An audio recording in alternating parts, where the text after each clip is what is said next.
t'a déjà trompé une fois, tu as décidé de pardonner, ça te prend du temps, mais à un moment, il faut que tu arrives à te détacher de ça. Quand je dis je veux partir là, la vérité, c'est pas je veux partir, je veux que tu me dises non.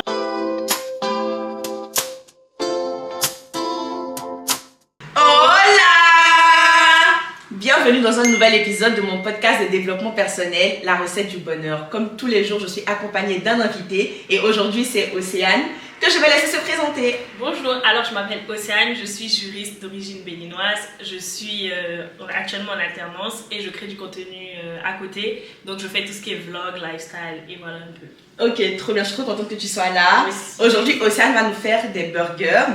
Océane, pour toi, c'est quoi les éléments essentiels d'une relation amoureuse? Alors, déjà pour commencer, très souvent les gens disent que dans une relation, ce qui est important, c'est la communication. Mais moi, je ne pense pas forcément que ce soit la communication le plus important. Parce que tu peux parler avec quelqu'un et la personne en face, en fait, il écoute, mais il ne comprend rien.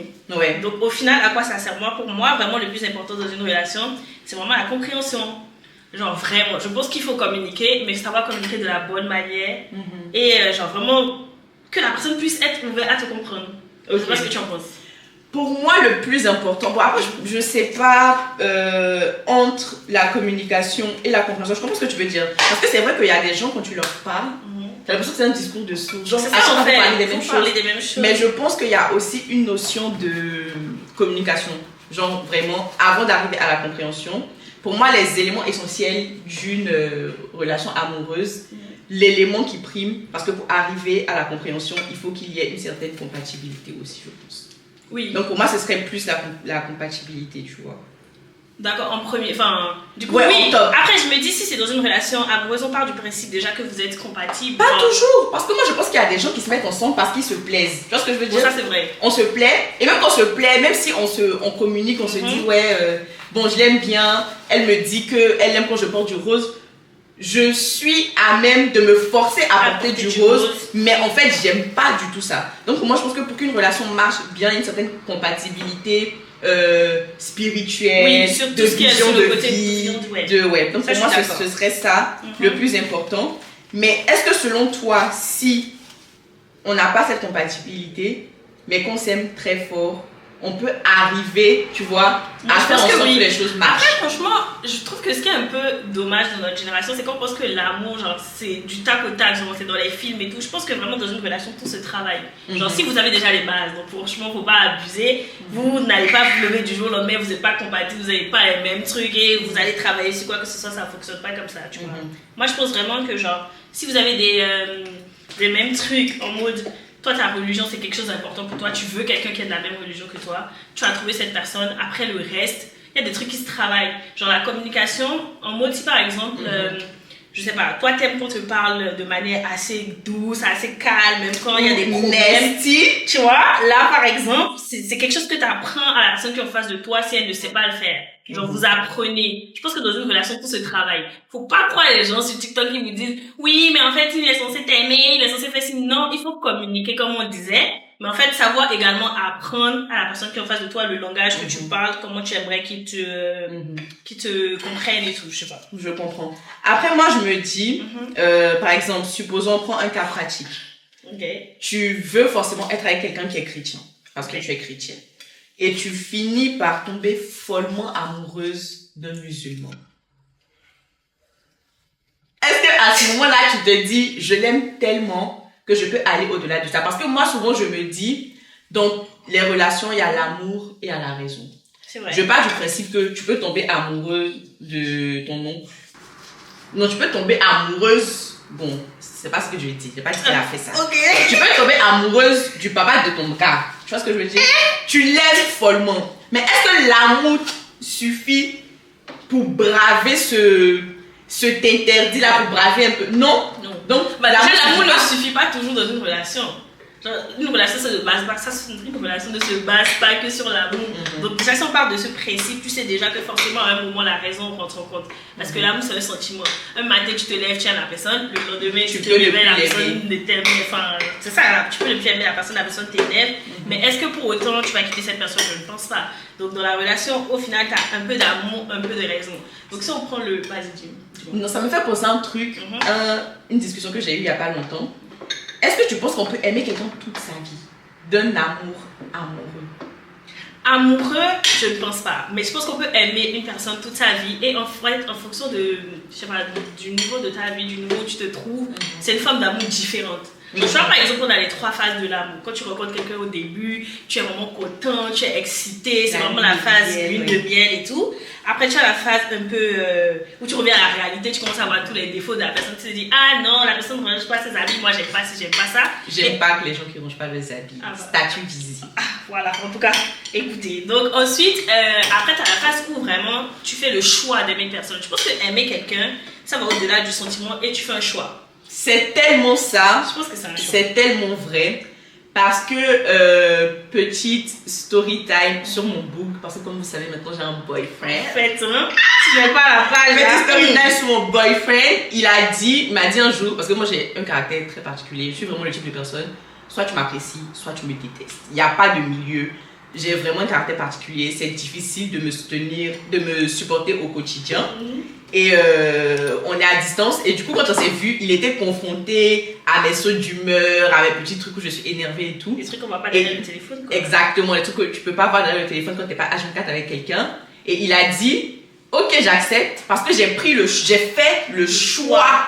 C'est ça. D'être avec toi. C'est un choix. Ouais, c'est ça. J'ai décidé que ce sera toi. Donc, je respecte ton engagement. Et je prends avec ce qui me plaît et ce qui me déplaît. Donc, je pense qu'il y a vraiment ce truc-là de l'amour est un choix. Et c'est pour ça aussi que je me dis, est-ce qu'il n'y a pas une notion de... T'as pas besoin forcément d'aimer quelqu'un. Tu vois ce que je veux dire? Moi, je prends une personne qui colle à mes critères. Je n'aime pas cette personne, mais je fais le choix de me dire, bon, c'est quelqu'un qui a la religion que je veux, c'est quelqu'un qui a le style de vie que je veux, c'est quelqu'un qui a la vision que je souhaite avoir dans le futur et tout. Mais je n'aime pas cette personne. Est-ce que je peux pas juste faire le choix de l'aimer? Parce que l'amour ne suffit pas. Oui, l'amour ne suffit pas, mais je pense qu'au final, ça va rentrer dans une forme d'amour. Même si c'est pas de l'amour, je sais pas, genre de couple. Je pense qu'à un moment, tu vois, par exemple, la manière dont moi je t'aime. C'est pas comme ça que j'aime mon gars. C'est clair. Donc, au final, le fait de passer du temps avec cette personne, de partager des moments, parce que ça fait naître une forme d'amour. C'est pas forcément l'amour, genre, de Disney, mais c'est une forme d'amour.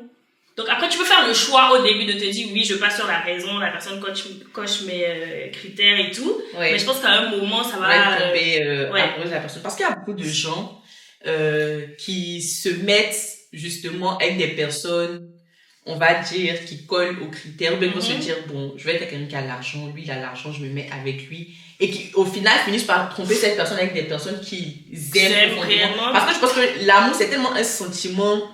de passion. C'est ça. Franchement, tu as souvent beaucoup de mal à résister à ça. C'est vrai. Donc, je pense qu'il y a vraiment une notion de... Je trouve que c'est tellement vaste. Mais après, je pense que vraiment, c'est comme on dit, faut pas vous laisser, enfin, je sais pas, laisser les gens vous faire croire tout et n'importe quoi. Moi, je pense vraiment que l'amour, c'est un choix parce que tu peux pas aimer. Bon, ok, toi, même si tu te réveilles tous les matins et tu as, je sais pas, les papillons dans le ventre, tout ça, au bout d'un moment, c'est chiant parce que quand tu es vraiment amoureux au début, t'as pas fait plein de choses. C'est vrai, tu veux juste avec la personne qui t'a jamais à lever. C'est ça, genre, tu peux pas vivre comme ça toute ta vie. Au bout d'un moment, c'est chiant, il faut que tu travailles sur tes projets, il faut que tu te concentres sur toi. Donc, je pense que, voilà, quoi, genre, l'amour, c'est bien 2 jours, mais après, tu fais le choix, tu te dis, ok, j'aime cette personne ou non. Bon, la personne m'apporte quand même des choses. Donc, c'est une forme d'amour. Genre, tu vois, par exemple, la personne qui a tous ses critères et tout, c'est une forme d'amour. Genre, il s'est dit, bon, là, c'est parce qu'il coche mes cases. Ici, c'est comme ça, Donc, ça fait naître un petit sentiment et tu te dis, oui, voilà, ok, je m'attache à lui, je veux faire ma vie avec cette personne, quoi. Est-ce que tu penses que c'est beaucoup plus viable d'avoir une relation amoureuse qu'on a choisie par raison ou une relation amoureuse d'amour? Bon, moi, je pense vraiment que l'idéal, c'est la raison. Parce que l'amour, ça vient, ça part, ça vient, ça part. Mais un choix que tu fais vraiment par raison, c'est-à-dire que tu as regardé, tu as vu que la personne a les critères que tu recherches, la personne, je sais pas, financièrement, c'est ok, tout ce que tu veux. Bah, je pense que ça, à la fin de la journée, ça restera toujours... Ça restera ton choix. Ça sera pas que des critères qui ne vont pas bouger. Voilà, alors que l'amour, c'est pas forcément quelque chose que tu maîtrises. Genre, tu sais que tu aimes cette personne aujourd'hui, mais tu n'as aucune certitude que demain, ce sera toujours la personne que tu aimes, en fait, je sais pas. Moi, je pense que se mettre avec quelqu'un qu'on a choisi par raison à ses limites. Moi, je prends le cas de ce qui arrive souvent du côté des hommes. Je ne pense pas que c'est un truc que nous, les femmes, on fait souvent. Mais les hommes font souvent le choix ou disent souvent qu'il y a des femmes qui sont mariables et à d'autres, non. Donc, ils vont prendre le parti de se marier. Il y a plein d'hommes qui sont mariés avec des femmes qui jugent respectables. Par exemple, les musulmans, elle est voilée, celle, elle n'est pas voilée, on prend celle qui est voilée. Donc, il y en a qui se marient avec des femmes qui... Ouais, pour la société, tout simplement pour le regard. En mode, je sais que quand je sors avec telle femme, on me dit, ah, ma femme est respectable, ma femme a un body count, ma femme est vierge, des trucs comme ça. Et pour les autres femmes, qui, même, genre, par exemple, ils vont se dire, il y a des hommes qui aiment les femmes sexy, mais c'est hors de question que je me marie avec une femme qui est tout le temps mini-jupe. Donc, je vais prendre une femme qui porte les longs habits, les soutanes, et puis, celle qui porte les mini-jupes, je vais la voir à côté, et elle reste la side chick, la cheesa, comme on dit chez nous. Mais ça, c'est dû à quoi? C'est dû au fait que il a juste pris celle qu'il a mariée par choix. Ok. Du coup, ce serait pareil. Ouais, donc l'autre, en fait, c'est son amour. En fait, je veux dire que le choix de l'amour, c'est un sentiment. C'est très difficile de lutter contre ça. Si tu te maries avec quelqu'un par choix, tu risques de tomber amoureux amoureuse aussi, en dehors de ce choix-là. Et d'avoir du mal. En fait, ça tombe dans l'infidélité. Après, je pense que même si tu choisis l'amour, vu que c'est pas forcément l'amour, c'est pas quelque chose que tu contrôles. Donc, ok, aujourd'hui tu te mets avec ton copain parce que tu l'aimes. Demain, tu peux aussi tomber amoureuse de quelqu'un. Donc, au final, ça revient au même. Genre, tu choisis par raison, tu choisis par amour. Si ton père veut choisir quelque part. Donc, au final, ça revient à ce qu'on dit depuis le début. Moi, je pense que c'est un choix. Moi, je pense que tu as moins de facilité à tromper quelqu'un que tu aimes réellement. Parce qu'en fait, la personne, surtout si c'est une personne qui a tous tes critères, et puis en plus tu es amoureux de la personne, mais il y a, en fait... Non, ça je suis d'accord. C'est vrai que forcément tu auras un peu plus de mal à tromper quelqu'un que tu aimes, mais au final si tu veux le tromper, tu vas le tromper quoi. Question. Donc ce que je ça me fait poser une question. Est-ce que tu penses qu'on peut tromper quelqu'un qu'on aime? Moi je... Hey! Moi, ma perception des choses, comment je vois les trucs, je me dis, à la base, je me disais non. Honnêtement, à la base, je me dis non. Comment tu peux dire que tu aimes quelqu'un et tout? Mais en fait, je me suis rendu compte que déjà, ça dépend de ce que tu mets dans la tromperie. Chacun a ses définitions de la tromperie. Moi, tu vois, j'ai vraiment la définition la plus extrémiste possible. À partir du moment où tu parles avec quelqu'un et tu me dis pas que tu parles à la personne et c'est un peu flirty, pour moi, c'est déjà une façon de tromper. Tu vois, il y a d'autres qui vont dire non, c'est quand il y a un acte, c'est quand il y a un... Donc, ça dépend déjà de comment tu vois le truc, tu vois. Et moi, par exemple, quand je prends ma personnalité, comment je suis, je me dis, non, en fait, genre, je vais pas tromper la personne que j'aime. Parce que j'estime que c'est un acte qui va au-delà de juste, ok, tu as un feeling avec quelqu'un. C'est vraiment que tu respectes pas la personne que tu as en face de toi. C'est vraiment que tu affiches cette personne aux yeux du monde. Enfin, je sais pas. Moi, je pense que dans la Bible, quand on dit aime ton prochain plus que toi-même, est-ce que c'est ça le bon truc? La prod, c'est ça? Aime ton prochain plus que toi-même, etc. C'est parce que Dieu a donné ce commandement. Pourquoi? Il y a beaucoup de choses que tu ne peux pas faire bien que tu aimes. En fait, il faut savoir que quand tu choisis quelqu'un, c'est pas forcément que tu aimes la personne. Il y a aussi une notion d'intérêt c'est la femme qui me met le mieux en valeur, c'est l'homme qui peut m'offrir le confort matériel que je désire. Mais c'est pas un choix, ça ne sort pas de tes tripes. Tu vois ce que je veux dire? Et quand tu aimes quelqu'un, une femme que tu aimes réellement, il y a des trucs que tu ne peux pas lui faire. Un homme que tu aimes réellement, il y a des trucs que tu ne peux pas lui faire. Donc moi je pense, je ne dis pas que tu ne peux pas trouver quelqu'un que tu aimes. Je ne vais pas me lancer dans ce débat-là. Mais enfin, je sais pas. Après, moi je pense que tu as beaucoup de mal à faire ça que tu aimes. Je suis d'accord. Et donc si tu te mets, parce que je pense que l'une des raisons principales des séparations, des problèmes de couple, c'est l'infidélité. Oui. Déjà, moi, j'ai une vision particulière de l'amour. C'est ça, c'est ce que je te demande. De l'infidélité ou de l'infidélité. Moi, je t'avoue que je pense que c'est difficile de toute sa vie aimer la même personne. Tu sais, c'est une question que je me pose. Oui, je pense que c'est pas possible. Comme on a dit, c'est une notion de choix et d'engagement. Je me mets avec quelqu'un, c'est mon choix. Je me suis engagée à me marier avec la personne. Je suis plus fin. J'ai pris mon engagement, j'ai signé les papiers, je reste. Je me suis engagée pour. Bon, ça dépend. C'est que tu me frappes, il est mauvais. Oui. Mais je veux dire, genre, il n'y a rien de grave, il t'aime plus. Il a vu quelqu'un dehors qui me plaît plus. Non, pas, à chaque fois qu'il y a des petits, tu sautes dans le cœur. Voilà. En fait, je respecte cet engagement, on est une famille, tout ça. Si y a un problème, on arrange, on fait en sorte que ça marche. Mais je pense que même quand tu aimes quelqu'un, tu vas être attiré par une autre femme, tu vas être attiré par un autre homme, tu vas voir un gars passer dans la rue, c'est pas ton gars, c'est ça, ton gars commence à grossir, puis tu te dis, hé, mon gars fait les abdos, oh, le gars qui passe là-bas, il me rappelle l'époque où mon gars, tu peux aller au travail, tu as une période où ton gars est tellement occupé qu'il n'a pas le temps de trop te parler, tu commences à poser quelqu'un pour t'approcher. Donc je pense que c'est la monogamie dans les relations entre hommes et femmes n'existe pas vraiment. On a toujours des moments où oui, on ressent les trucs pour d'autres personnes, ouais, c'est ça. Mais le plus important, c'est de tenir son engagement. Et tout le monde n'arrive pas à le faire, visiblement. Mais c'est de tenir son engagement et de te dire que tu t'es engagé. C'est ça, c'est mon choix. Si vraiment tu arrives à un moment où tu peux plus, bah quitte la personne. Oui, c'est vrai. Et puis ça, c'est vrai. Au lieu de tromper les gens, quittez-les. Quittez-les. Les gens. Quittez-les. Dans quel cas concret, l'amour ne suffit pas? Ça peut aider des personnes qui nous regardent. Tu peux te retrouver dans des situations où, par exemple, aujourd'hui j'aime mon gars de tout mon cœur, mais s'il fait une dinguerie, je reste pas avec lui. Genre, si par exemple, il vient m'annoncer aujourd'hui, oui, j'ai une baby maman et tout, frère, si ta baby maman est toi dehors en fait, genre, peu importe l'amour que j'ai, genre, tu vois, l'amour. Et par exemple, j'ai même ma copine, par exemple, elle était avec un gars, vraiment, c'était vraiment l'amour idéal. Sauf que le gars, je sais pas comment, c'est un peu comme un pervers narcissique, tu vois. Il t'aime, mais en même temps, il veut te dénigrer, il veut te rabaisser pour que tu deviennes dépendante. Vraiment, il s'aimait, mais je pense qu'il avait un amour toxique. Lui, il avait un amour toxique envers elle, et donc au final, bah, elle a quitté. Genre, malgré tout l'amour qu'elle a, c'est vrai que c'est difficile aujourd'hui de passer à autre chose, ouais, c'est sûr. Mais tu le quittes en fait, parce que tu te rends compte que ça va pas. Donc, ça va pas quoi. En tout cas, une chose pour moi, genre, je pense que c'est très très important d'être avec quelqu'un aussi, malgré tout, même si on l'aime de tout notre cœur. N'allez pas aimer des gens qui n'ont pas, donc si vous êtes croyant surtout, n'allez pas aimer des gens qui n'ont pas la crainte de Dieu. Parce que je pense que c'est ça qui nous empêche de faire beaucoup de vilaines choses.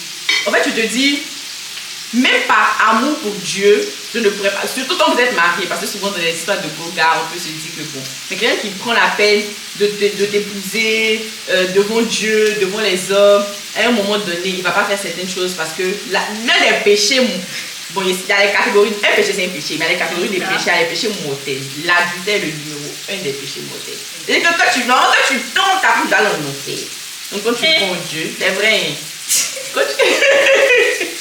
quand tu prends Dieu à certaines choses que tu ne peux pas faire. Et pour les non-croyants, ce serait quoi? Moi je pense que les non-croyants, c'est vraiment d'être avec quelqu'un qui match vos valeurs et quelqu'un qui a des valeurs. Parce qu'il y a des gens qui n'ont juste pas de valeurs. Ça, vous pouvez l'observer, je pense, dans le comportement des gens. Mais quelqu'un qui ne peut pas voler, qui ne peut pas mentir, qui ne peut pas tuer, qui ne peut pas... En fait, il va juste pas être à même de te faire du mal. Et moi, tu vois, là, parfois, j'arrive pas à comprendre. Je me demande si on soit à la tromperie, ça a vraiment à voir avec les valeurs. Je sais pas, parce que tu rencontres, par exemple, tu as des amis, tu as des gens que tu aimes, tu les fends. De ce qui te montrent, c'est vraiment des gens super carrés, très généreux, très respectueux. Mais au final, ils trompent leur copine ou ils trompent leur femme. Comment est-ce que tu arrives à, genre, à expliquer ça? En fait, moi, c'est pour ça juste que là... Moi, je pense que on va peut-être prendre un couvert pour fermer ça. Oui, parce mais je pense vraiment qu'il y a une notion de tu n'es pas avec quelqu'un que tu aimes. Encore une fois, c'est pas que pour moi la limite entre être avec quelqu'un par choix et être avec quelqu'un par amour, franchement, il vaut mieux être avec quelqu'un par amour que par choix. Mais on va chercher un couvercle pour fermer ça, on revient. Bon, du coup, on allait chercher un couvercle parce que l'huile éclaboussait toute la table. Et on a eu un long débat hors caméra avec la production, etc. Du coup, on ne revient que maintenant. Les steaks même sont déjà presque cuits tellement on a débattu.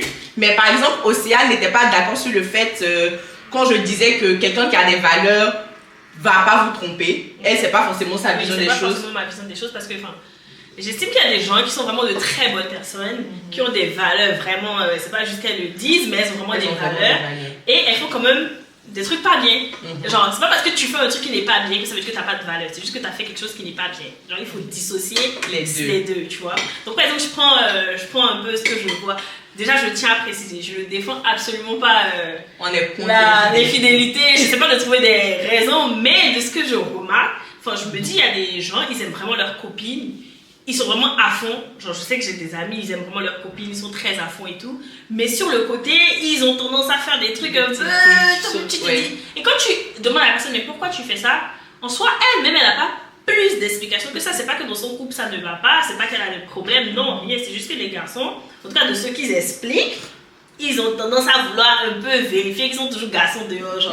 En mode, ils aiment la sensation de plaire et tout. C'est pas forcément quelque chose que moi je comprends parce que je me dis, bon, si t'aimes quelqu'un, tu restes un truc. Et donc, en résumé, ce que moi je pense, c'est que chaque être humain doit se définir lui-même en dehors déjà des couples. Genre, tu dois avoir ton propre socle de valeurs. Tu dois savoir, ok, moi, je suis capable de faire ci, je suis capable de faire ça. Peu importe ce que la personne qui est en face de moi fait, moi, je reste dans ma ligne et je fais comme ça. Genre, moi, par exemple, je sais que tromper quelqu'un, c'est vraiment manquer de respect à cette personne, c'est se foutre de la personne. Genre, vraiment, c'est tout plein de trucs. Donc, peu importe la personne que j'ai en face de moi, c'est quelque chose que je ne ferai pas. Si j'arrive à ce stade, c'est que je dois quitter. C'est ça. Mais une chose encore, pour moi, qui veut tout dire, la fidélité est une valeur en elle-même. Je pense que les gens qui sont fidèles sont juste fidèles. Ils ont juste fait le choix. La décision, c'est ça. Je l'ai dit plutôt dans la vidéo, je pense que ce n'est pas possible d'aimer la même personne tout le temps. Tu as toujours, même quand tu aimes ton partenaire, tu vois, moi j'aime beaucoup Rema. Tu l'as J'aime... Non. Oui, tu as trompé Rema. Oh oui, c'est vrai. Mais bon, Rema, toi si tu t'adhères, donc tu dis bon, pourquoi pas aller voir un peu ailleurs. Mais il y a ça aussi où tu vas avoir tu as des petits coups de cœur pour des gens, mais je vais jamais prendre je vais pas sauter le pas. Oui, tu vas sauter le pas. Voilà, tu as décidé d'être fidèle. J'ai décidé d'être fidèle. Donc voilà, moi je pense que c'est ma valeur, la fidélité. Donc peu importe ce qui se passe, si ça ne marche plus, je préfère te quitter plutôt que de te tromper.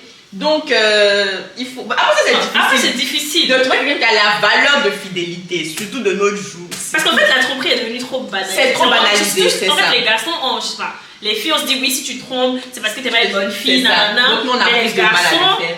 Genre c'est là que c'est là que tu vois ça n'a rien à voir, franchement ça n'a rien à voir. Et enfin c'est dommage en soi. C'est dommage en soi qu'on arrive à un point où on se dit bon, je préfère prendre le gars comme ça, de toute façon tous les gars trompent. Non. Bon, moi je ne pense pas. D'ailleurs, on a reçu Pierre Nahu, donc un créateur de contenu, qui est le premier homme que j'ai reçu pour le podcast et qui nous a clairement dit c'était pas pendant qu'on filmait, c'était hors caméra qu'on mangeait et tout, on débriefait avec la production. Il nous a dit cash parce que la production est purement féminine. On n'est que des filles dans l'équipe. Il a dit cash, si un homme vous trompe, quittez-le. C'est un homme, il nous l'a dit. Si un homme vous trompe, quittez-le. Il vous aime pas. En fait, moi je pense vraiment que quand tu aimes quelqu'un, on en revient à un débat qu'on avait hors caméra. En fait, l'épisode ne va jamais finir. On en revient à un débat qu'on avait hors caméra. Je pense que cette question même de valeur là, tu as des valeurs quand tu aimes la personne. Mais attends, moi c'est déjà là la question. Faut déjà définir. Pour toi, c'est quoi la tromperie? Genre, qu'est-ce que tu mets dans tromperie? C'est ça aussi le truc. Moi, je suis très jalouse. À partir de quel moment tu te dis, ok, là il m'a trompé et je reste pas? Parce que imagine aujourd'hui tout se passe très bien avec ton gars que tu as, genre tu l'aimes de tout ton cœur, tout ça. Tu penses que si tu apprends tout de suite que il parle à une fille, genre, et c'est vraiment genre par message il a parlé à la fille, en soi c'est une forme de tromperie. Parce qu'il a parlé à quelqu'un, il a entamé un truc et t'es pas au courant. Est-ce que tu le quittes? Pour moi, ça dépend du contexte dans lequel il a parlé. Non, c'est par exemple. Mais parce que la tromperie a le contexte, c'est un peu chacun son niveau de tromperie. C'est ce que j'ai dit, et son niveau de tolérance. Parce que ce qu'on oublie de préciser, moi je trouve que c'est dommage. Les gens ils disent oui, si on te trompe, quitte-le. Mais en fait, la tromperie, ça dépend déjà de ton niveau de. Faut pas que ça brûle. Ça dépend de ton niveau de tolérance, déjà du contexte, de comment votre relation se passe. Et en fait, c'est trop facile de juste dire si un gars te trompe, quitte-le. Moi aujourd'hui, j'ai 4 ans de relation. Si mon gars me trompe, ça me fait mal, mais ça va dépendre des circonstances. Tu vois, je vais prendre des éléments en compte. Je me dis, bon, facteur atténuant, facteur normani. Mais alors qu'auparavant, pour moi, c'est il te trompe, tu le quittes. Ouais. Après, comme j'ai dit, tu étais je pense qu'on va retirer ça. Oui, tu peux peut-être mettre. Et on va mettre ça. Oui, donc pour moi, il y a aussi. Qu'est-ce que je voulais dire? Je pense que justement, il faut voir chaque tromperie au cas par cas. Mais quand les gens disent tromper, je pense qu'ils parlent vraiment du fait de tuer quelqu'un qui a une autre relation avec quelqu'un d'autre. Donc c'est pas. Oui, non, c'est genre. Ils se sont mangés. Non, je pense que généralement, ça, c'est quand les gens entendent vraiment par tromperie. Mais après, franchement, tu vois, quand les gens sur les réseaux ils jugent, ils disent oui, mais si ton mari il te trompe, tu vois, par exemple, je prends l'exemple de Davido, Shioma, tout ça. Est-ce que, genre, Le truc, c'est que oui, on dit faut qu'il parte, mais à partir du moment où tu as du moment, il y a l'argent, donc c'est pour ça que tu as des enfants, quand tu as tout ça, je me dis franchement, ça modifie totalement la conception que tu as de la chose. Ouais. Moi, je sais qu'à l'époque, je disais à mes copines, toi, ton gars te trompe, quitte-le. Genre, moi, aujourd'hui, vraiment, c'est une question, je me pose si ça se passe, est-ce que je le quitte? Ouais. Genre, vous avez quand même vécu 4 ans, vous avez des habitudes, vous avez des trucs, tu sais qu'au fond, la personne n'est pas méchante, tu vas forcément inconsciemment chercher des raisons, te dire, ou peut-être c'est parce que, ou peut-être. Alors qu'en soi, non, si votre gars vous trompe, c'est pas votre faute. Genre, c'est juste qu'il a décidé d'être con, faut le dire, et il vous a trompé. Après, c'est dans la vie, il y a des hauts, il y a des bas, hein, genre, c'est ça. En fait, dans un moment où tu t'en rends pas compte, mais tu es beaucoup trop occupé sur un autre truc, tu le négliges. Et lui, tu le négliges. Il y a une petite imbécile sur le côté qui attend ça. Chaque fois, j'espère que tu vas bien. Est-ce que tu as besoin de manger quelque chose? Ah, peut-être j'ai envie de te voir. Je dis, bon, aujourd'hui, je dois écrire mon mémoire. Écris ton mémoire aussi. Je dois écrire mon mémoire, etc. Et puis, elle dit, bon, j'ai fait un peu d'allo. Attends, je t'apporte ça. Non, toi, tu dis quoi? Les bananes. J'ai fait les bananes, je t'apporte ça. Et puis, bon, il glisse. Mais je pense effectivement qu'il y a. Honnêtement, moi je pense que la tromperie, c'est pas un sujet dont on devrait parler en société. Genre, c'est peut-être ma conception des choses parce que je trouve qu'on généralise tellement le truc et on dit tellement de manière générale alors qu'il y a vraiment des cas, il y a vraiment. Et au final, tu te retrouves dans la situation, même la coach qui te dit sur TikTok, si ton gars te trompe, quitte là, son vieux papa là autour de la table depuis 10 ans, elle est dedans. En fait, c'est vraiment un truc, je pense. On doit laisser les gens décider de oh oui, et c'est pas parce que tu as accepté de pardonner la tromperie que ça fait de toi une bête. C'est parce que ok, tu peux, genre le gars il peut te tromper une seule fois, tu as décidé de passer à autre chose et après vraiment toute votre vie vous vivez heureux. Ouais. Je pense qu'il n'y a pas de code. Je pense genre, aussi, c'est il n'y a pas de code, genre ok il t'a trompé, il reconnaît que c'est une erreur. Je pense que le plus important c'est vraiment que la personne soit consciente. Il y a la notion de répétition, tu m'as trompé une fois, voilà. Tu répètes. Là par contre c'est du foutage. Doucement, on le met. Non, mais vraiment, je pense que c'est vraiment une question de la personne t'a trompé et la personne prend conscience du truc et se dit ok, c'est grave. Et là, tu fais un choix. Et si vous voulez pardonner la tromperie, moi je pense qu'il ne faut pas le faire pour la personne. Déjà, moi j'ai remarqué. C'est pour soi-même, oui. Les garçons, ils vont toujours se prioriser. C'est un truc que je dis. Moi, j'ai jamais vu un garçon qui va rester dans une relation parce que. Genre, sa copine l'aime, à partir du moment où son esprit et son âme ne sont plus dans la relation, il sait que c'est clair et il s'en va. Alors que les femmes, on a tendance à dire oh oui, mais je sais pas, je vais rester, même si je suis malheureuse, c'est pas grave, les enfants. Les papas, ils disent pas enfants ou quoi, ils quittent. Genre, si ça ne leur plaît plus, ils prennent leurs affaires et ils s'en vont. Donc, si vous voulez pas donner la tromperie là, prenez bien, genre, tout en compte. Est-ce que je vais pouvoir être à l'aise après? Ça sert à rien d'être en couple. Oui, aujourd'hui on dit faut être en couple, ça sert à rien. En couple, si tu n'es pas heureux. Bon, on dit ça mon couple. Excusez-nous. Mais en fait, vous voyez, on fait un peu les gens. Non, mais franchement, pour de vrai, il faut vraiment totalement être maître de cette décision, peu importe la situation. Il faut être maître de cette décision et se dire que oui, être en couple c'est bien, mais ce n'est pas une finalité en soi. Le mariage n'est pas une finalité en soi. Il faut toujours privilégier le bien-être.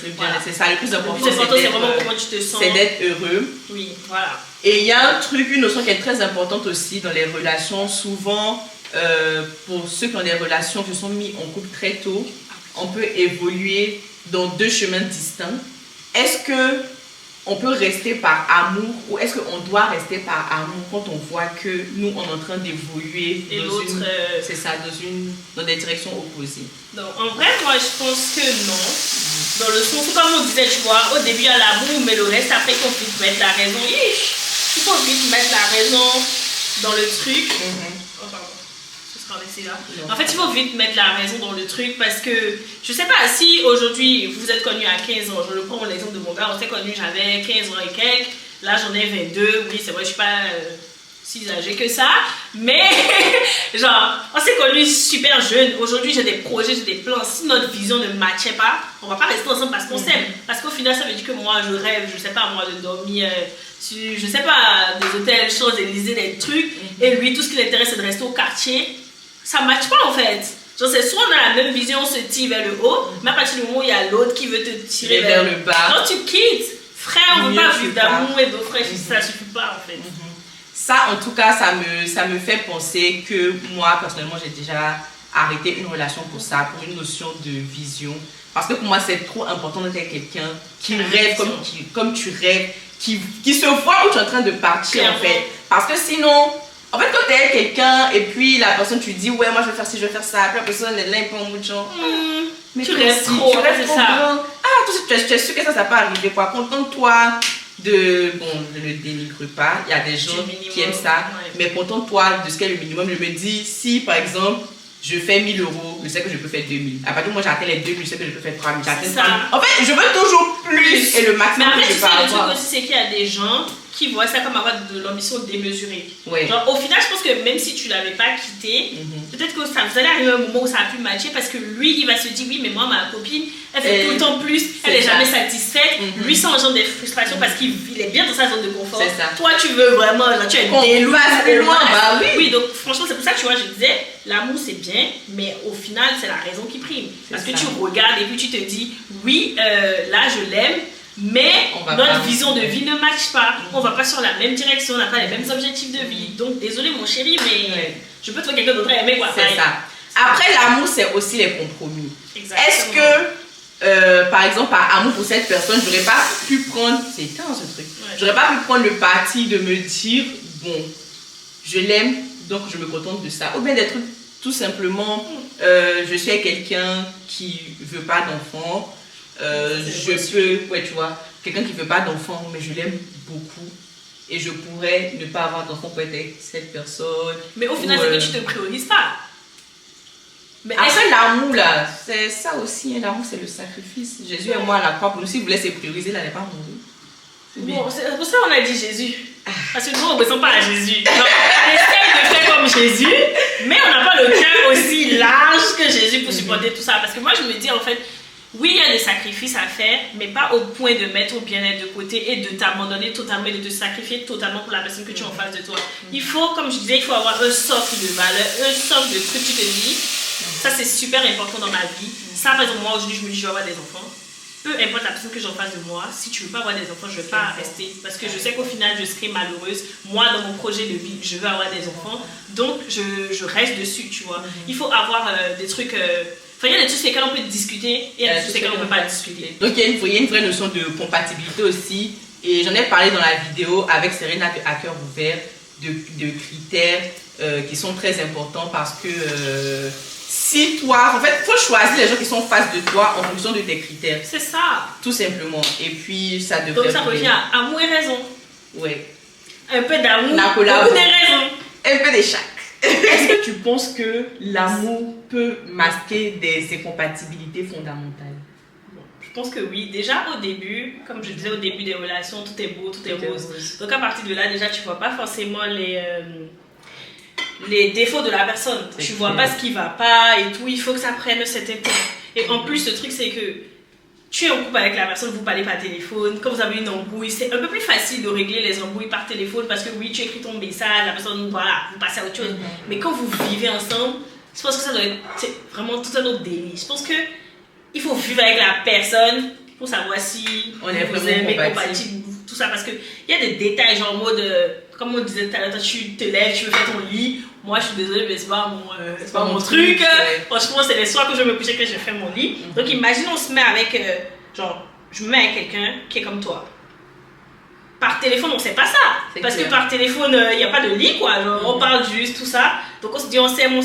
Mais quand on va vivre ensemble, ce sera un véritable problème. Parce que moi, je suis vraiment chill, je jette mes choses un peu ici, un peu là-bas. Toi, t'aimes pas, tu vois. Donc, comment est-ce que tu gères ça? Il faut vivre avec la personne. Pour savoir, il y a des trucs, voilà. C'est vrai.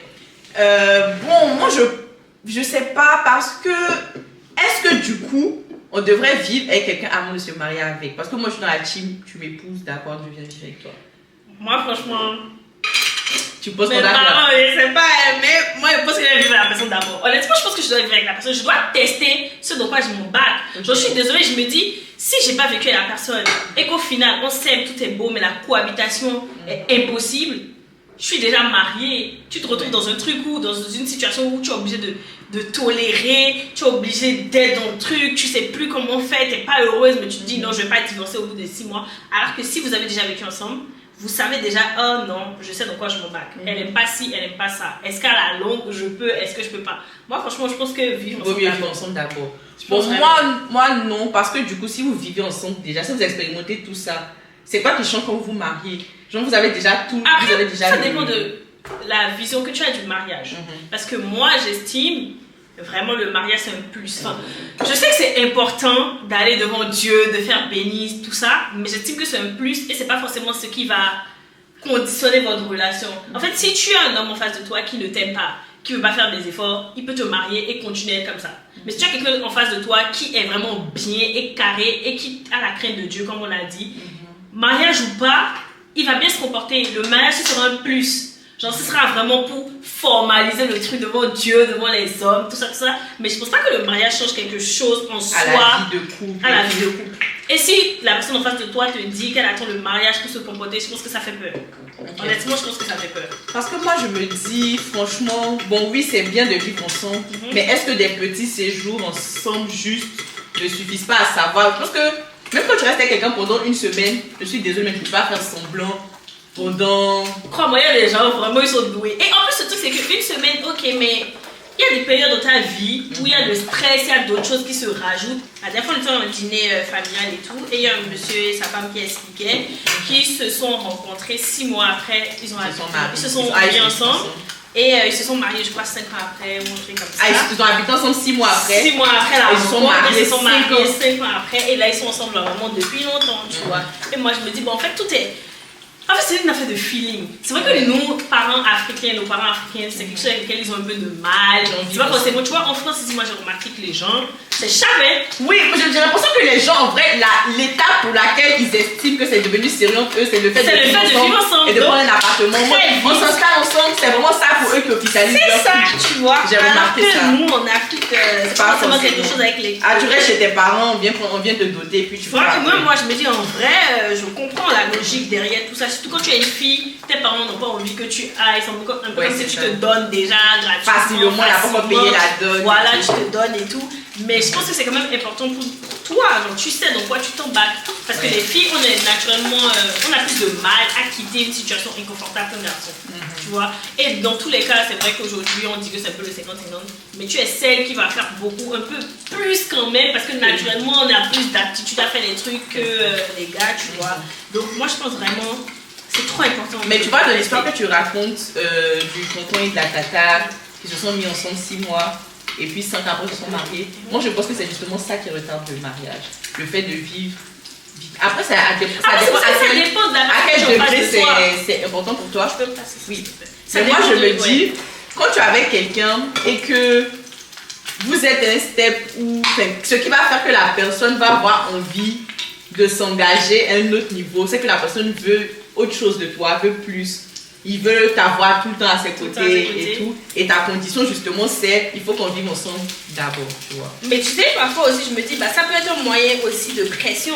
Genre, vous avez envie de vivre ensemble et vous vous dites, vous avez envie, mais vous dites, oh non, il faut qu'on se marie d'abord parce que mes parents veulent qu'on se marie. Oui. Donc là, vous vous précipitez. C'est un choix personnel. Moi, personnellement, tu vois, je préfère vivre avec quelqu'un qui fait au moins qui a payé sa dot et tout, tu vois.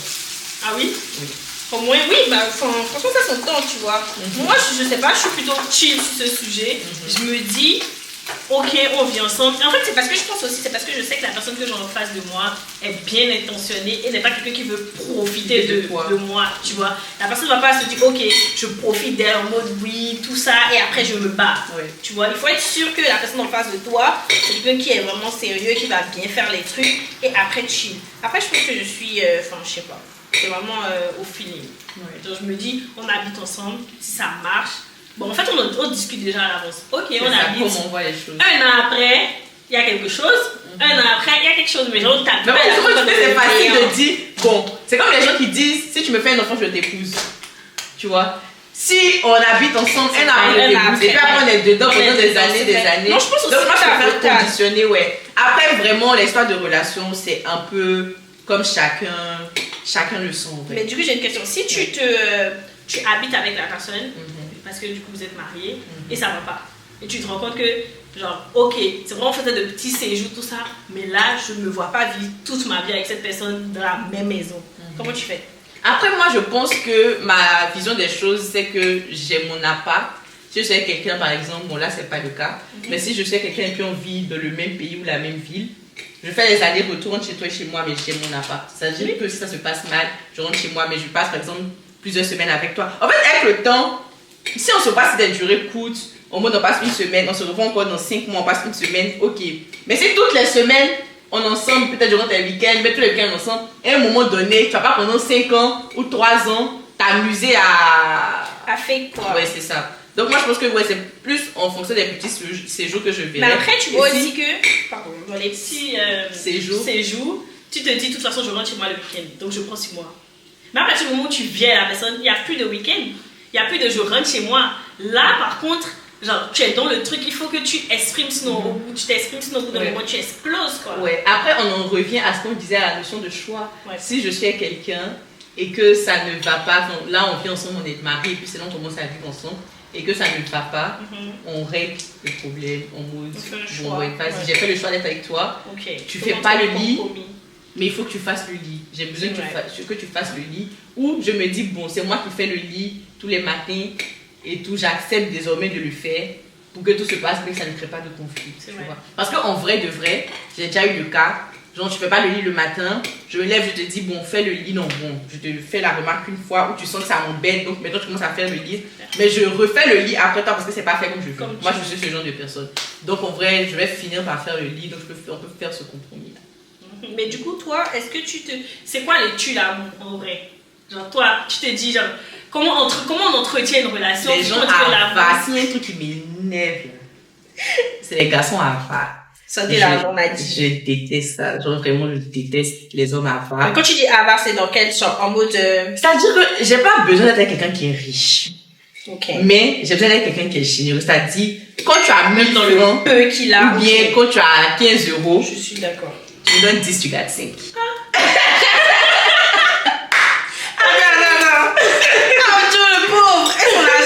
Non, mais je comprends. Non, mais vraiment, j'ai besoin de quelqu'un qui est généreux. Pas qu'avec moi, qui est généreux de base avec les gens. Et puis, ce qui est très important souvent, quand vous voulez vous mettre avec quelqu'un, c'est qu'il faut regarder comment la personne se comporte avec les autres. Mais c'est tout ce que je dis, c'est comme ça que moi je fais. Je regarde comment je me comporte avec moi, je regarde comment je me comporte avec les gens dans la vie. Parce que moi, tu veux me gérer en fait, donc tu veux être bien avec moi. Imagine tu vas au resto, la personne est super désagréable avec la serveuse, le serveur, ouais. Sache que c'est ce qui t'attend. Il fait semblant, mais c'est ce qui t'attend. C'est ça. Franchement, le tue l'amour pour moi, c'est l'avarice. Le manque de générosité. L'avarice, ça veut dire que tu as ton argent, tu le dépenses. Mais c'est vraiment plus le manque de générosité. Même quelqu'un qui, quand il mange quelque chose, il achète aussi pour toi parce qu'il sait que. Ça va te faire plaisir. Il veut partager tout ce qu'il a, il veut partager avec toi. Ah, c'est très important pour moi. Qu'est-ce qui est déjà arrivé où tu as daté quelqu'un, tu as fréquenté quelqu'un, puis il a fait tout, tu te dis, ah, je peux pas. Et je peux pas. Question, je réfléchis. Je t'ai vraiment dit non là. Bah, après, moi, je sais que par exemple, les gens qui ont des parents trop compliqués, genre trop compliqués, trop trucs, moi, c'est un truc que je peux pas. Je peux pas parce qu'en fait, moi, je suis quelqu'un de très famille. Je veux qu'on passe tous du temps ensemble. Si toi tes parents sont trop, je sais pas, tu vois les garçons princesses comme on dit, où leurs parents sont derrière, la maman t'appelle tous les 4 matins, tu dois rendre des comptes, la relation est un peu trop l'idée par la maman. Mais on va prendre une décision, ok, je vais demander à ma maman. Oh, tu vois, moi je sais que par exemple la maman de mon père, elle est vraiment très cool. Genre c'est vraiment une dame. Elle va appeler son fils, tout ça, mais en fait, elle essaie pas de rentrer, de savoir ce qui se passe en dessous.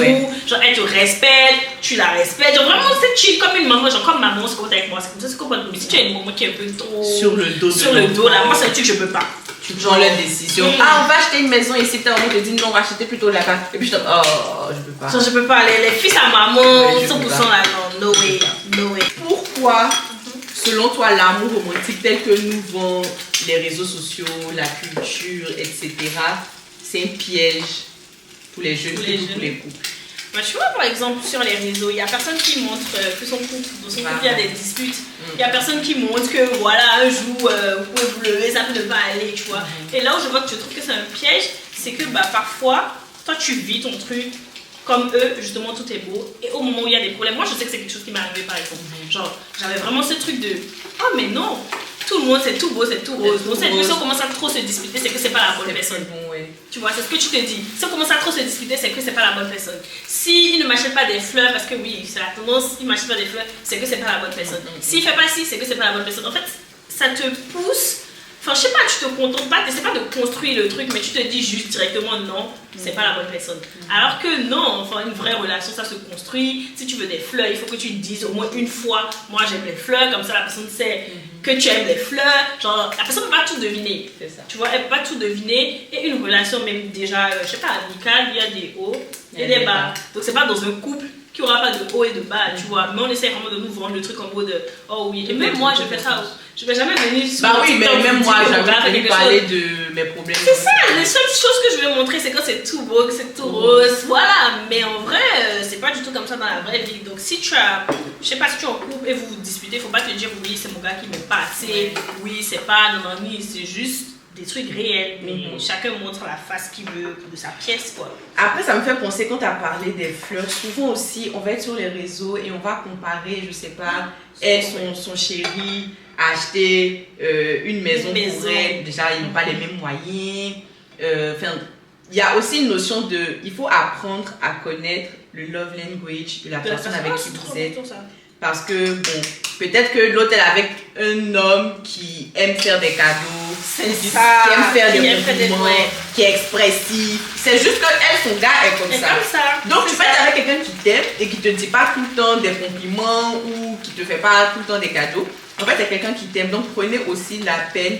L'amour, comme on dit, l'amour ne suffit pas. L'amour ne suffit pas. Il faut vraiment communiquer. Exactement. Et apprendre le langage de la personne qui est en face de toi. De la personne qui est en face. Parce qu'en vrai, tu vas te dire, ouais, elle ne me fait pas de cadeaux, elle m'aime pas. Alors que tous les jours, tu vois, elle met touche, par exemple, elle touche tous les jours, elle te prend dans ses bras. Mais tout simplement, tous les jours, quand tu te lèves, tu vois que ton chéri a fait a servi un petit verre de jus de fruits. Je te dis, genre, c'est basique parce que c'est un verre de jus de fruits. Ce n'est qu'un jus de fruits. Mais c'est juste que la personne est en train de te montrer qu'elle t'aime comme ça. C'est très important aussi.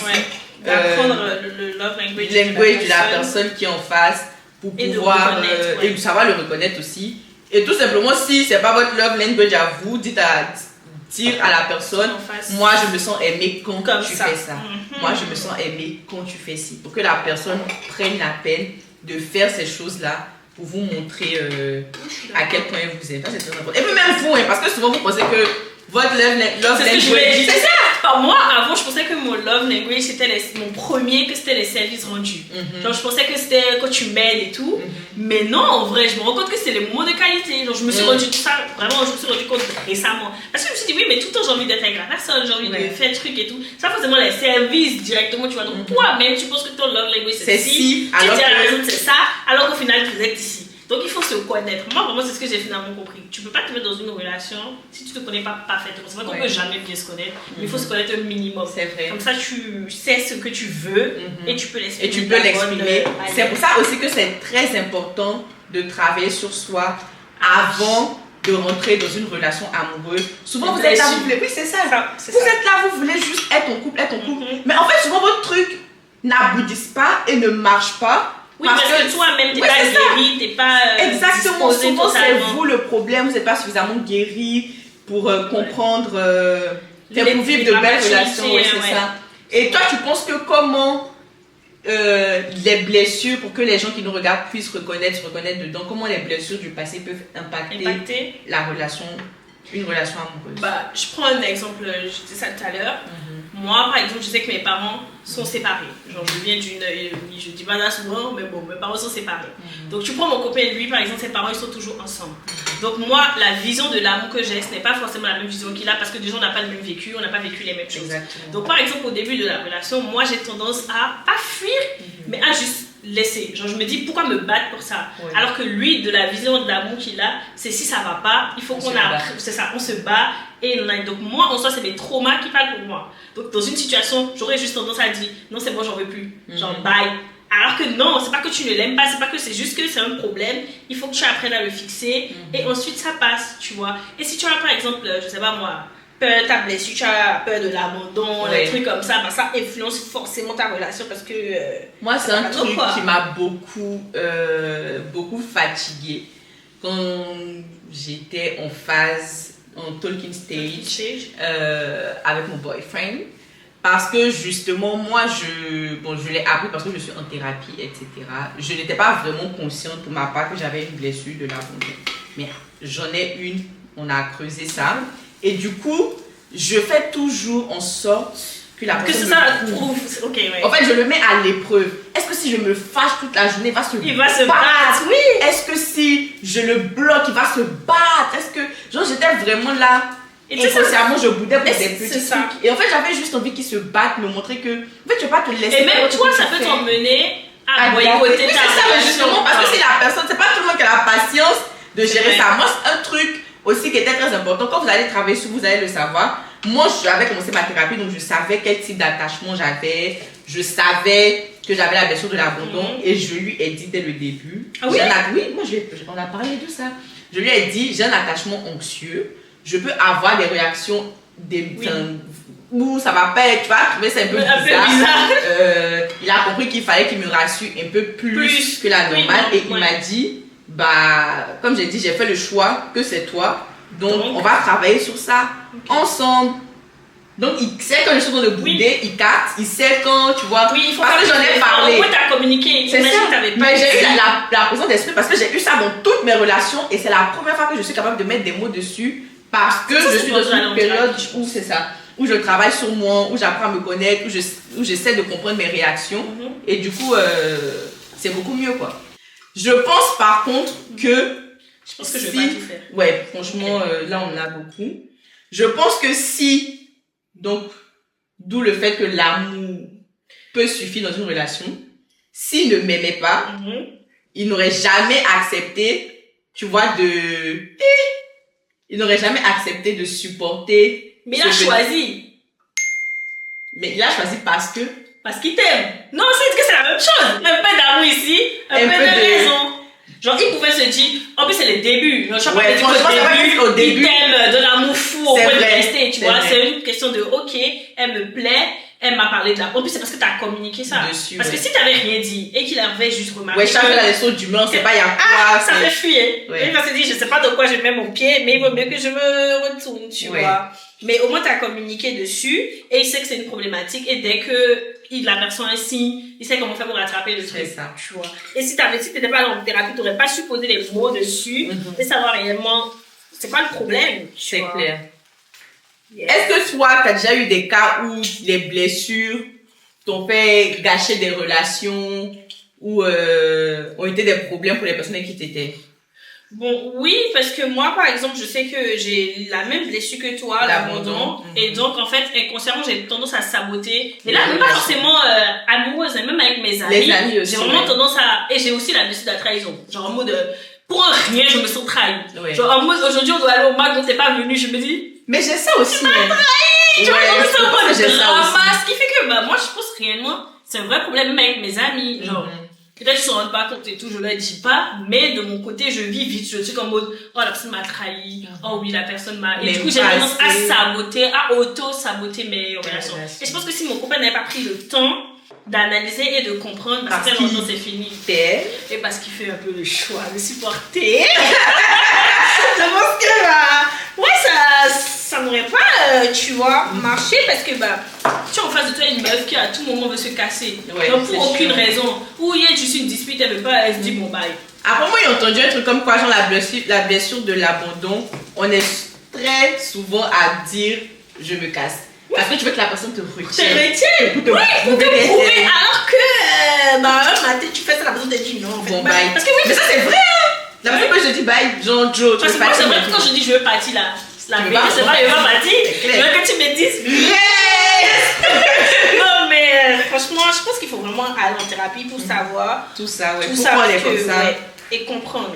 Généralement, apparemment, ça vient. Je sais que la blessure de l'abandon, c'est avec le parent du sexe opposé, je crois. Ok.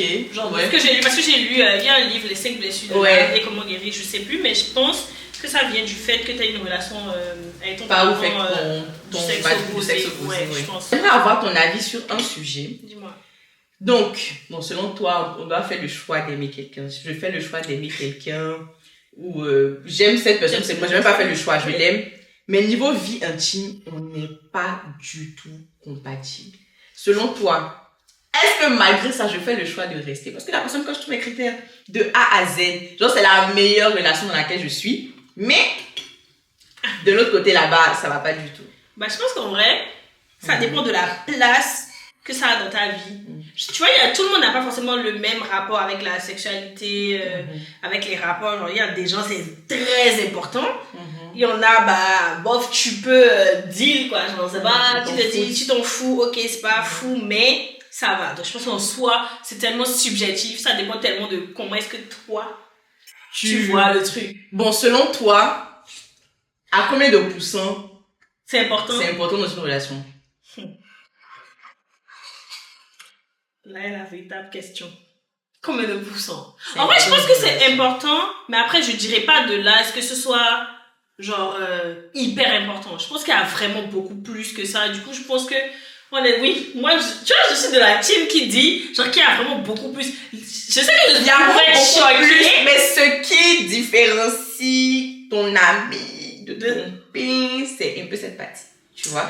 Franchement, moi je suis pas totalement dans ça. Moi j'aurais dit 30%. Je sais que les gens vont crier, mais j'aurais dit 30%. Moi, je pense que c'est un bon 70%. Waouh! Désolée, mais je comprends pas. C'est un bon 70%. La prod peut arrêter de s'esclaffer. Non, je te jure. Quand moi j'entends des gens qui disent 70%, je me dis, mais qu'est-ce que vous faites au quotidien dans votre maison, dans votre couple? Mais dans votre couple là. Genre, la vie intime, c'est pas forcément... Non, c'est pas forcément le moment... Oui, il y a tous les petits trucs. En fait, moi, je sais par exemple que je suis pas du tout, genre, tactile de nature. Ok, de nature. C'est peut-être pour ça donc, tout ça, un peu trop de... Ok, 2 minutes, c'est bon, mais... Tout le temps, et ça. Non, ça m'ennuie vite, tu vois. Donc, 30%. Donc, moi, j'aurais vraiment dit 30%. Parce que, voilà, il y a beaucoup de choses dans la vie à voir, quoi. Genre, que ça. Ok. Maintenant, tu penses quoi des personnes qui, par amour pour leur partenaire, les coups, c'est-à-dire que peut-être il y a un problème important dans le couple, mais au lieu d'aller en parler à un grand frère ou à quelqu'un... Moi, je suis comme ça. Moi, je suis comme ça. En fait... Qui a déjà une relation établie, à qui on peut demander de l'aide, on préfère cacher l'histoire.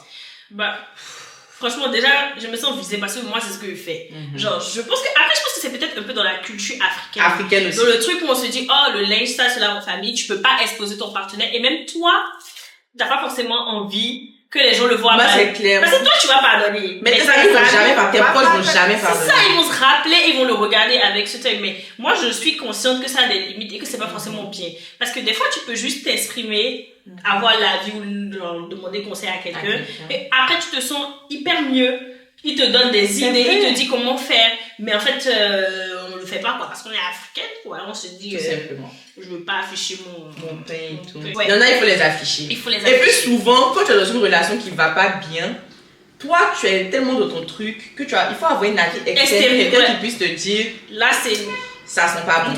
Je suis d'accord. Parce que toi, tu auras pas toujours ce recul-là sur tes relations. Ça me fait d'ailleurs penser au fait que souvent aussi, tu peux être avec quelqu'un qui te trahit. Enfin, il y a eu une trahison dans le couple, il y a eu un petit problème dans le couple et vous faites le choix de malgré tout continuer cette histoire. Selon toi, comment on arrive à dépasser ça? En vrai, je pense que ça dépend totalement. Déjà, à partir de ce moment, c'est celui qui est en tort qui doit tout faire. Pour que ça aille mieux. Parce que c'est toi qui as merdé, tu as brisé la confiance de l'autre. Donc il faut que tu montres à la personne non seulement que tu regrettes, parce que oui, il faut demander des excuses, mais montrer que tu regrettes, ça va au-delà de juste s'excuser. C'est ça. Tu vois, et il faut être totalement ouvert sur le fait que la personne puisse te reposer des questions dessus, te parler. En fait, là, tu te fais petit pendant une longue période. Je pense que c'est ça qui aide l'autre en fait dans son processus et se dit ok, je vais aller mieux, oui, je vais faire ci, on va repartir sur de bonnes bases. Mais tu peux plus être celui qui crie en fait. Genre, tu parles doucement. Quand tu te trahis, tu parles doucement. Non, c'est vrai, tu parles doucement. Genre, tu te fais tout petit et tu laisses beaucoup plus de place à l'autre. Mais après, si l'autre aussi a décidé de pardonner, elle peut être hyper relou, hyper chiante, ma belle. Tu as fait un choix. Quoique, bon, moi, je fais un exemple. Si, on a déjà parlé de l'infidélité, mais toi, c'est le sujet en général qui fatigue le plus dans les couples. Si, par exemple, la personne t'a trompé, que toi, tu exiges maintenant de savoir où la personne est tout le temps, je t'appelle, je veux que tu filmes toutes les personnes avec qui tu es, etc., etc. Tu penses que ça, c'est trop? Bah non, je pense que c'est normal. Parce que, non, en vrai, je pense que c'est normal, mais il faut doser dans le sens où tu as fait le choix. En fait, à partir du moment où tu sais que tu seras parano et tu peux plus revivre ta vie normalement, je pense que ça sert à rien de continuer. Si tu as fait le choix au début, bien sûr, tu vas être parano, mais tu peux pas vivre ta vie dans la peur que quelqu'un te trompe. La personne est responsable de ce qu'il fait. Genre, oui, il t'a déjà trompé une fois, tu as décidé de pardonner. Ça te prend du temps, mais à un moment, il faut que tu arrives à te détacher de ça. Et cette personne doit te laisser au début avoir accès à son téléphone, jusqu'à ce que tu sois suffisamment rassuré et que vous repartez. Mais imagine-toi, aujourd'hui, tu te réveilles dans je touche du bois. Je touche quelqu'un d'autre. Non, je touche du bois. Imagine quelqu'un, genre, son gars trompe et tout.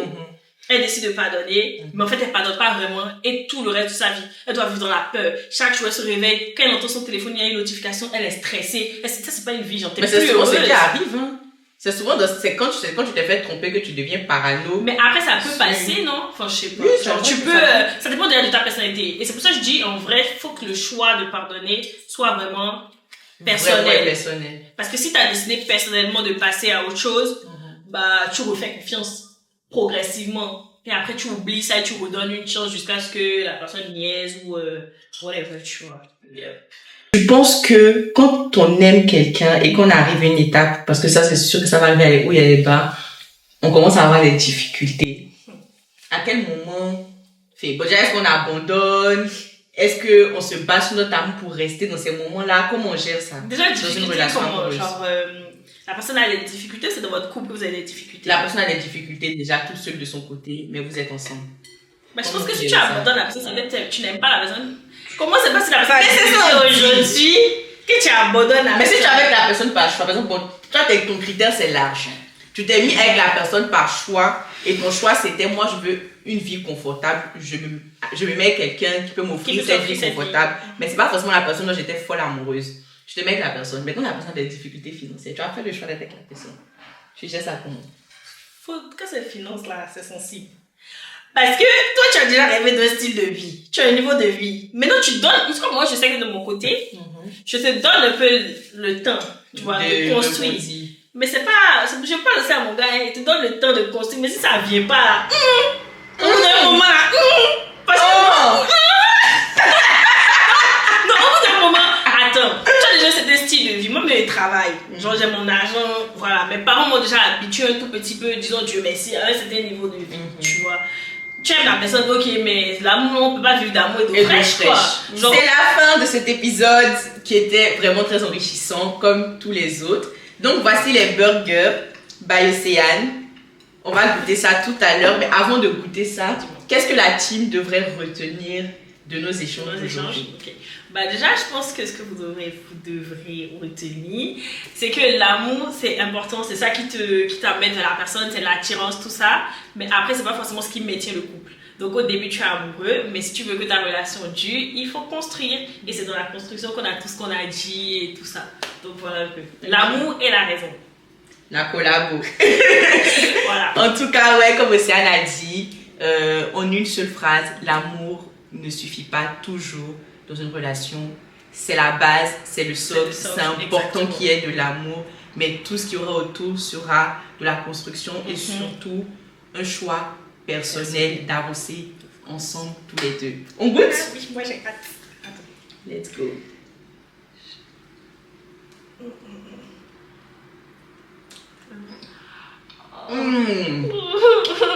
Incroyable. Bon, on va manger. On vous laisse. See you!